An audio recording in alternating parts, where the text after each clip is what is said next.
अलीज़ा और आप देख रहे हैं Aliza health and beauty tips. तो फ्रेंड्स, आज मैं आपके लिए बहुत ही यूज़फुल सी टिप लेके आई हूँ। आज मैं आपको बताऊंगी कोलगेट से आप अपने पाँव को कैसे खूबसूरत बना सकते हैं।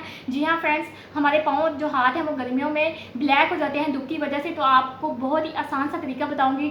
सिर्फ टूथपेस्ट के यूज़ से आप अपने पाँव को, अपने हाथों को खूबसूरत बना सकते हैं। तो फ्रेंड्स, इसको बनाना स्टार्ट करते हैं, पर उससे पहले फ्रेंड्स, मेरे इस चैनल को सब्सक्राइब कर लें और साथ ही बेल आइकन को क्लिक कर दें ताकि मेरी आने वाली हर नई वीडियो सबसे पहले आप तक पहुंचती रहे। तो फ्रेंड्स, आपने क्या करना है, आपने जो टूथपेस्ट है वो अपने हाथों पे भी लेनी है और अपने पाँव पे भी अच्छे से इसको रब करना है। जब ये ड्राई हो जाएगी तब आपने थोड़ा सा पानी लगाना है।